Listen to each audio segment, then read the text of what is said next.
आपको परिचय? મારું નામ રુચિત મોરી છે. મારું ડિસ્ટ્રિક્ટ ગીર સોમનાથ છે. હું નડિયાદમાં 7 વર્ષથી ટ્રેનિંગ કરું છું.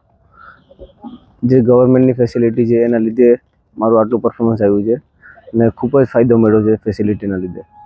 અને મારે આ ફેસિલિટીના લીધે ઉત્તરાખંડમાં અત્યારે જે નેશનલ ગેમ થઈ છે એમાં મેડલ આવ્યો છે.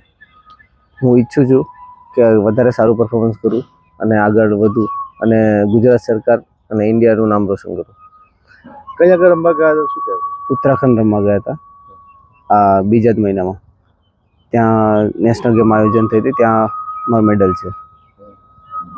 મારી ઈચ્છા છે કે વધારે છોકરા સારું રમે અને આવી રીતના મેડલ લાવે.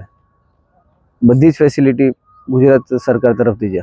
અત્યાર સુધી મતલબ મેં બધી જગ્યાએ રમ્યો છું ઇન્ડિયામાં. બેસ્ટમાં બેસ્ટ ફેસિલિટી છે અહીંયા. બસ ખાલી એક થોડીક કમી છે જેના લીધે મને એવું લાગે છે થોડુંક પાછળ રહી છે. અગર લાસ્ટ સ્ટેજ સુધી છોકરા પહોંચી જાય છે રમીને તો એના પછી જોબ ના મળે તો છોકરાઓને ઘરે જવું પડે છેલ્લે. મારી ઈચ્છા છે કે એક જોબની ફેસિલિટી જે ગુજરાત સરકારને આપવી જોઈએ. તો મતલબ બધાય ફેમિલી મતલબ જે પરિવાર છે જે ઘરેથી છોકરાઓને હજી સ્પોર્ટ્સ કરવા મોકલે, આગળ રમવા મોકલે. કેમકે એક છેલ્લે લાસ્ટમાં એક સેટલ જોઈએ છોકરો તમારે. તો એના માટે અગર જોબ ના હોય તો કોઈ બી મતલબ ઘરેથી છોકરાને ના મોકલે. અગર ગુજરાતને સ્પોર્ટ્સમાં આગળ વધવું છે તો આ મારી ઈચ્છા છે કે એક જોબ ફેસિલિટી લાવે તો થઈ શકે. બાકી મતલબ દરેક સ્ટેટમાં છે ફેસિલિટી આવી.